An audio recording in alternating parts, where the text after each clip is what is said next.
नमस्कार दोस्तों। आज वीर भारत समाचार के स्टूडियो में पहुंचे हैं जगजीत सिंह जी, पंजाब प्रदेश जॉइंट सेक्रेटरी और हल्का इंचार्ज पटियाला। तो इनसे आज मुलाकात करके वीर भारत समाचार अपने आप को बड़ा गौरव में महसूस कर रहा है और आइए इनसे बात करते हैं, रूबरू करते हैं आपको। सर नमस्कार जी। नमस्कार। तो सर पहले तो आप अपने बारे में कुछ बताइए हमें कि आज हमारे स्टूडियो में आप पहुंचे, आपका वेलकम है, धन्यवाद है आपका। और आप आज कहां से आए हो? क्योंकि आज हमें बहुत टाइम से आपकी और हमारी सीटिंग की डिस्कशन चल रही थी, तो आज आप कैसे हमें दर्शन दिए?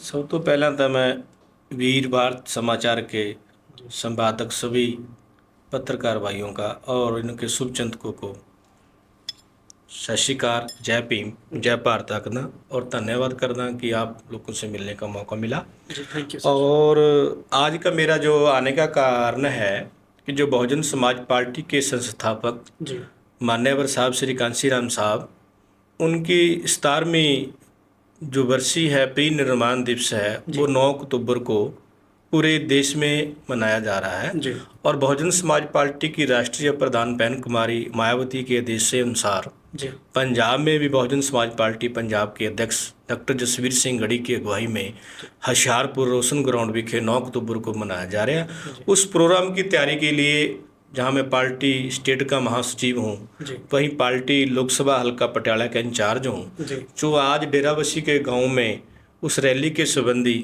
हम गए और लोगों में बड़ा उत्साह है। पार्टी के वर्करों से साथ लेकर पार्टी की ड्यूटी वर्करों की लगाई गई ताकि डेराबस्सी हल्के से बड़ी ज़्यादा संख्या में पार्टी वर्कर इस हो रहे दल जो बीएसपी का जो संविधान बचाओ महासम्मेलन महापंचायत हो रही है उसमें शामिल हुए। तो इसके लिए आज मैं इस प्रोग्राम को लेकर पार्टी के इस विधानसभा डेराबस्सी के गांव में आया था। तो उसके स्वभाव आपके कई बार मैसेज मिला और हमारे हल्के के अध्यक्ष चरणजीत सिंह देवीनगर ने कहा था कि वहाँ पे आपसे उनको मिलाना है, उनके चैनल से आपसे इंटरव्यू कराना है। तो आज उसके लिए आप सबब बन गया, तो आपके दर्शन करने का मौका मिला। आपने हमारे निमंत्रण को समझा और आप यहाँ पहुँचे। सो सर एक चीज़ मुझे बताइए, ये साहब काशीराम जी की 17वीं परिनिर्वाण दिवस है, तो इसका कोई सीधा कोई राजनीति से तो अटैच नहीं है इसका? ये देखो, राजनीतिक से तो अटैच है ही है, क्योंकि साहब श्री कांशीराम साहब एक राजनीतिक, जहाँ पे राजनीतिक बात करते हैं वहाँ पे सामाजिक परिवर्तन, आर्थिक मुक्ति आंदोलन की बात करते हैं। तो राजनीति की भी उसी कड़ी का एक हिस्सा है। क्योंकि बाबा साहब ने भी कहा था जब तक राजनीतिक सत्ता चाबी हमारे हाथ में नहीं होगी तब तक हमारे देश के, हमारे गरीब लोगों का, दलितों का, पछड़ों का, हर वर्ग के लोगों का फायदा नहीं होगा। तो आज तक पंजाब के अंदर आपकी जो भी जब भी इलेक्शन हुए हैं पंजाब के अंदर, आपके सरकार कहीं ना कहीं कभी मतलब पूरे प्रॉपर तरीके से आ नहीं पाई, इसका क्या कारण है? या आपके लोग प्रॉपर जाग नहीं पाए हैं या पार्टी उन तक पहुंच नहीं पाई है, इसका क्या कारण है? देखो, पार्टी ने तो पूरी मेन से पार्टी लीडरशिप ने काम किया जी, पर पंजाब की कहीं हम मानते हैं कहीं कमियां रही हैं कि हम यह पूरी बात नहीं लोगों को हमारी समझ आई और पार्टी में पंजाब में हम सत्ता में नहीं आए। पर पार्टी का जो केडर है, पार्टी का जो वर्कर है वो बड़ा पंजाब में मजबूत है। और पंजाब के लोग, पिछले बारी हमारा अकाली दल बसपा का गठबंधन हुआ 2022 का जो इलेक्शन हुआ, पूरा पंजाब में एक वेव थी कि इस बार बीएसपी सत्ता में आएगी। जो डॉक्टर जसवीर सिंह गढ़ी पंजाब बसपा के प्रधान दिन रात काम करने लगे तो दलित वर्ग को, खासकर पंजाब का जो दलित वर्ग है वो जागरूक हुआ। जब दलित वर्ग जागरूक हुआ उस समय कांग्रेस और बीजेपी वालों को ऐसे लगा कि पंजाब का जो दलित जागरूक हो गया तो यहाँ पे बीएसपी सरकार बनाएगी। तो उन्होंने इस चीज़ को रोकने के लिए हमारी पार्टी की बड़ी ताकत को देखकर पंजाब में ऐसा हुआ कि बीएसपी जब मजबूत हुई तो कांग्रेस पार्टी ने बोला कि जब हम सत्ता में आए तो हम डिप्टी सीएम पंजाब में दलित बनाएंगे। अच्छा जी। और यहाँ तक बीजेपी जो सत्ता में, जिनकी देश में सरकार है, सेंटर में सरकार है और पंजाब में वो चाहते थे कि हमारी सरकार बने। और उनको पता कि दलित 38% के लगभग पंजाब में एससी शेड्यूल कास्ट है, तो ये बसपा वाल जा रहा, बसपा की बात सुन रहा है, बसपा को मजबूत कर रहा। तो उन्होंने तो यहाँ तक भी बोल दिया कि हमको मौका दो, हम पंजाब में दलित सीएम ही बनाएंगे। अच्छा, ऐसा भी हुआ। और ऐसा ही एक जो इसका मौका उठाकर कांग्रेस पार्टी ने चरणजीत सिंह चन्नी जी हाँ को देखो, पंजाब के मतलब मैं मुख्यमंत्री आपकी बात में बिल्कुल सही हूँ। और चरणजीत चन्नी तभी पंजाब का सीएम बना जब बीएसपी की मूवमेंट पंजाब में बढ़ी और दलित जागरूक हुआ। डॉक्टर जसवीर सिंह जी गढ़ी पंजाब के प्रधान की अगुवाई और पैन कुमारी मायावती के नरेश दास पंजाब में बीएसपी की बात आगे बढ़ने के कारण ही कांग्रेस ਨੂੰ दलित सीएम पंजाब का बनाना पड़ा। जी नहीं देखिए, चलो दलित एक शब्द मैं तो नहीं यूज़ कर सकता, बट ये सही नहीं है, हम दलित शब्द ना यूज़ करें, तो हम ऐसी उसके ऊपर बात करें। आप मुझे एक बात बताइए, इतना परसेंट पंजाब के अंदर आपका समाज है, ऐसी कैटेगरी है, लेकिन राजनीति के अंदर आप लोगों को हिंदू बना दिया जाता है, बाद में फिर आप दलित हो जाते हो, रविदासिया हो जाते हो, जाटव हो जाते हो, वाल्मीकि हो जाते हो। तो इसके ऊपर आप अपने लोगों को क्यों नहीं समझा पाते कि भाई हम ये हैं, आप किसी की चुपड़ी चुपड़ी बातों में ना आए, सिर्फ एक मोमेंट को समझें।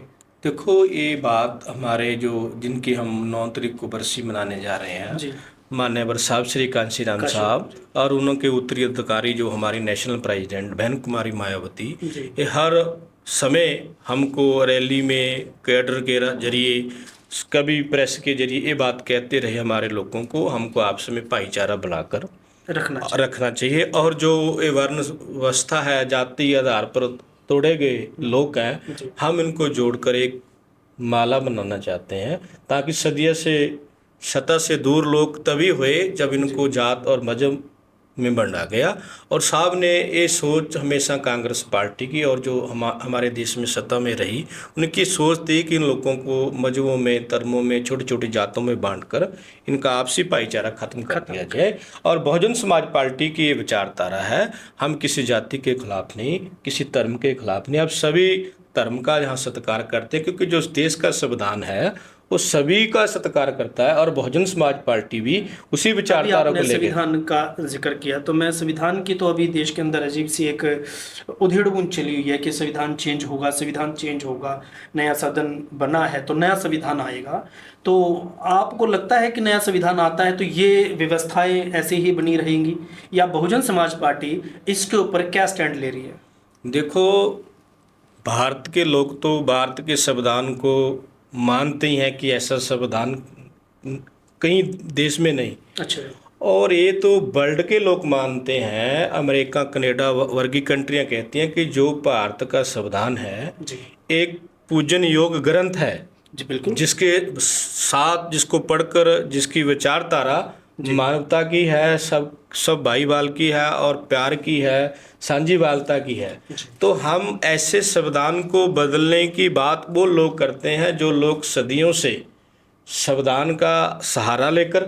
लेकिन चंद्रशेखर आज़ाद डायरेक्टली चैलेंज करता है कि संविधान मैं नहीं बदलने दूंगा। देखो, चंद्रशेखर आज़ाद तो हम चलो वो ठीक बोल रहा है, हम उसकी बात है। चंद्रशेखर आज़ाद तो उन पार्टियों का साथ दे रहा है जो संविधान बदलना चाहती हैं, लेकिन नहीं, वो तो बिल्कुल ऑन स्टेज बोलता है कि हम संविधान नहीं बदलने देंगे। बीजेपी की बी टीम है, वो सारा कुछ इस तरह का लोग को बीएसपी के अगेंस्ट, जो संविधान को मानने वाले लोगों का मन को डिवाइड करने के लिए, तो आप ही के जा रहे हैं चंद्रशेखर जी की पार्टी। हमारा संविधान देखो ऐसा कुछ नहीं है। हमारे लोग जो बीएसपी के कैडराइज लोग हैं वो कभी भी बीएसपी को नहीं छोड़ते। जो कुछ स्वार्थी लोग हैं जिनको कुछ या नहीं कोई पद के लिए जुगे हुए हैं या अपने निजी स्वार्थ के लिए लुके हो, दलित को ऐसी को आते हैं, बीएसपी के को आते हैं, पर वो कभी भी उन्होंने बीएसपी की विचारधारा से काम नहीं किया। जो बीएसपी की विचारधारा से जुड़ा हुआ वो कभी भी बीएसपी को छोड़ के नहीं जाता। इसी का कारण है कि आज भी बहुजन समाज पार्टी का कैडर पूरे देश में मजबूती से साथ जुड़ा हुआ और बढ़ता जा रहा है। कहीं ना कहीं आपके लोगों को, मैंने अभी पीछे आपके यहाँ के डेराबसी के अध्यक्ष हमारे पास आए थे, तो मैंने उनसे भी ये क्वेश्चन किया था कि आपके लोग कंफ्यूज हैं इस चीज़ से कि चंद्रशेखर आज़ाद सही मायने में हमारे साथ है या बहन कुमारी मायावती सही मायने में हमारे साथ है। देखो, ये बात तो पर्सनली आप उन लोगों को ही पूछ लेना जी, जो बात करते हैं चंद्रशेखर की। वो भी मानते हैं अंदर से कि जो बहन कुमारी मायावती जी ने 5-4 बार सबसे बड़े प्रदेश के मुख्यमंत्री बनकर हमारे लोगों का किया, जी क्या वो कर सकते हैं, जो उनकी पावर है वो मायावती की पावर जैसा व्यक्ति इस समाज उस में व्यक्तित्व का व्यक्ति आज चंद्रशेखर आजाद नहीं बन सकता। नहीं बन सकता, ये नामुमकिन है। अच्छा। क्योंकि बहन जी की विचारधारा और बहन जी की सोच, बहन जी का संगठन, बहन जी की पार्टी को मजबूती को देखकर सभी पार्टियां बहन जी से प्रभावित हैं जी। और वो कहीं ना कहीं चाहते हैं भी इस मोमेंट को खिले रह जाए। अभी और बी देश टीम की सभी तकरीबन सभी पार्टियां इकट्ठा हुई हैं, उसके अंदर बसपा की तरफ से कोई एक्टिविटी नहीं है। नहीं, क्योंकि वो पार्टियां तो हमेशा ही जो संविधान के खिलाफ रही, जो बाबा साहब के खिलाफ रही, जी। जो मान्यवर कांशीराम साहब के खिलाफ रही, तो लेकिन हमारा उसमें से ही एक पार्टी उस संगठन के साथ जुड़ी है जो बसपा ने मुलायम सिंह यादव जी की पार्टी के साथ मिलकर यूपी के अंदर फाइट की थी। तो देखो, क्या उस समय वो पार्टी सही थी? नहीं, वो राजनीतिक गठबंधन था। हाँ। देखो, राजनीतिक गठबंधन तो पार्टियों से चलता रहता है, होता रहता है। जी। वो जब गठबंधन था तो साथ ही आप गठबंधन ही कहीं भी किसी पार्टी से जाए, हमारा उससे कोई ताल्लुकात नहीं। पर वो पार्टी भी देखो, साहब कहते हैं हम गठबंधन तब हमको करना पड़ा कि जब हमारा समाज पूरा तरह जागरूक नहीं हुआ, तब हम दूसरी पार्टियों के सहारे से बहुजन समाज को यहाँ पे पावर में साहब का सोचती भी जब तक हम पावर में नहीं आएंगे, तो तब सहारा तक सत्ता में नहीं गए, तो सहारा लेकर ही हमको सरकार बनानी पड़ी। अदरवाइज उनकी विचारधारा और बीएसपी अभी की ऐसे ही विचारधारा एक पार्टी बहुजन समाज पार्टी अंबेडकर आपके पंजाब के अंदर काम कर रही है, तो मैंने सुनने में आया हमारे कि उनका भी गठबंधन किसी नेशनल पार्टी से हुआ है। देखो, पंजाब में पूरे मैं देश में भी कह सकता हूँ, कुछ सोशल मीडिया पे या प्रिंट इनों पे वीडियो चैनलों पे तो पार्टियां बहुत बनी हुई हैं, जी। पर ज़मीनी स्तर पे केडराइज पंजाब में बहुजन समाज पार्टी अम्बेडकर के नाम की कोई पार्टी नहीं। अभी सिर्फ हमारे तो सिर्फ हवाई फैर है। जी, जी। कोई उनका संगठन नहीं और कोई जिला अध्यक्ष नहीं, कोई कभी वो 2-4 सीटों पे इलेक्शन नहीं लड़ सकते। एक सिर्फ संगठन बनाकर 2-4 लोगों ने उसका नाम दे देते हैं, और जो देश का ऐसा कुछ मीडिया जो एक तरफ की बात करता है, एक पक्ष की बात करता है, या एक धर्म की बात करता है, या मैं कह देता हूँ आरएसएस बीजेपी की ही बात करता है, जैसे आज आम लोगों में है भी मोदी मीडिया। जी जी। देखो, गुस्सा मत करना, आप चैनल से ऐसा बना हुआ है कि जब मीडिया की कोई बात करते तो आम लोग तो ये कहते हैं तो मोदी मीडिया जी। भी ऐसी छवि मीडिया की देश में होगी, तो वो लोग ही सिर्फ उन लोगों को प्रमोट करते हैं। जब बहन जी बोलते हैं, हमारे स्टेट के अध्यक्ष बोलते हैं, प्रभारी साहब बोलते हैं, तब चैनल दिखाते नहीं। बहन जी के भतीजे आकाश आनंद जी इतनी बड़ी जनसभा को संबोधन कर रहे हैं, राजस्थान में गई, इतनी लहर आई, मध्य प्रदेश में गई, कितना बड़ा हजूम लोगों का इकट्ठा होकर उनको सुनने को आया, तेलंगाना में कितनी बड़ी बीएसपी की मूवमेंट बदली, और पंजाब में भी अब आकाश आनंद जी आ रहे हैं, उनको मोदी मीडिया नहीं दिखाता। चंद्रशेखर आजाद आए, 10 लोग लेकर आए यहाँ पे, वो नारेबाजी करते हैं, उनको पूरे देश में दिखाया जाता। सो ये बात ऐसी है, सिर्फ इन लोगों के इन लोगों ने, मैं मीडिया की बात नहीं कर सकता कि गोदी मीडिया या किसी की उसमें मीडिया पक्षपात करे, ऐसा तो नहीं होना चाहिए। लेकिन हम किसी के पक्षपात में नहीं, हमारा काम है सच्चा, और सच के साथ हम खड़े हैं। इसीलिए हम उन लोगों के पीछे कभी नहीं जाते जिनके पीछे वो लोग चलते हैं जो देश के और समाज के हक में काम नहीं करते। मैं आपकी बात नहीं कर रहा हूँ, मैं सभी तकरीबन हम वापस पंजाब की बात करते हैं सर। पंजाब के अंदर आपके पास या आपके साथ श्रोमणी अकाली दल का गठबंधन है, तो श्रोमणी अकाली दल पिछली बार भी आप लोगों का गठबंधन था और अब की बार भी आप इसको मिलाकर फाइट कर रहे हैं, तो अब की बार का किस रिजल्ट के ऊपर आप इस इलेक्शन को लड़ेंगे? देखो, पार्टी के ने निर्णय लिया था 2022 के इलेक्शन में जी कि हम सत्ता में आएंगे। जी। चलो, वो आम आदमी पार्टी ने और केजरीवाल ने पंजाब के लोगों को इतना झूठ बोलकर जी और लारे लाकर हर तरह के हथकंडे बरत कर उन्होंने सरकार बना ली। पंजाब के लोग अपने आप को ठगे हुए महसूस कर रहे हैं कि उन्होंने झूठ बोला, और लोग उनके बहकावे में आ गए और वह पछता रहे हैं पंजाब के लोग।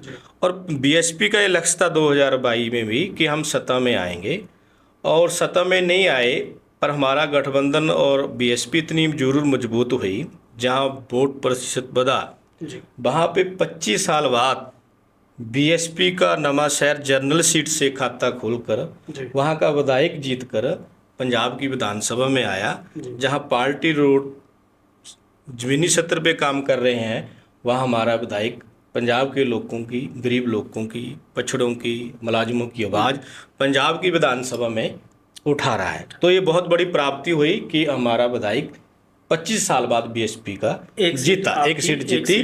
और हमारा अभी लक्ष्य है, अभी कितनी सीटों का टारगेट है? हमारा ये लक्ष्य है, अब पार्लियामेंट इलेक्शन है तो 2024 में इलेक्शन होगा, हम पंजाब के अंदर गठबंधन से लड़ते हैं और हमारा ये टारगेट तो ये है कि जैसे हमारा 26 साल बाद खाता खुला विधानसभा में विधायक जीत कर गढ़ा और उसे लड़ी के तहत हम इतनी पार्टी के हमारे कार्यकर्ता लगे हुए हैं दिन रात भी, बहुजन समाज पार्टी का मेंबर पार्लियामेंट जिताकर हम इस बार दिल्ली भी भेजेंगे ताकि आने वाला जो 2027 का चुनाव होगा पंजाब विधानसभा का, तो हम वहाँ पे बीएसपी की सरकार बनाएंगे। ऐसी तैयारी में बीएसपी पंजाब की यूनिट पूरी तनदेही से माननीय रणधीर सिंह जी बेनीपाल साहब जो हमारे सेंटर की ओर से पंजाब में प्रभारी हैं, वो हरियाणा भी देख रहे हैं, पंजाब भी देख रहे हैं, उनके निर्देश पार्टी दिन प्रतिदिन आगे बढ़ती जा रही है। पार्टी उन लोगों की क्यों नज़रअंदाज कर रही है जो लोग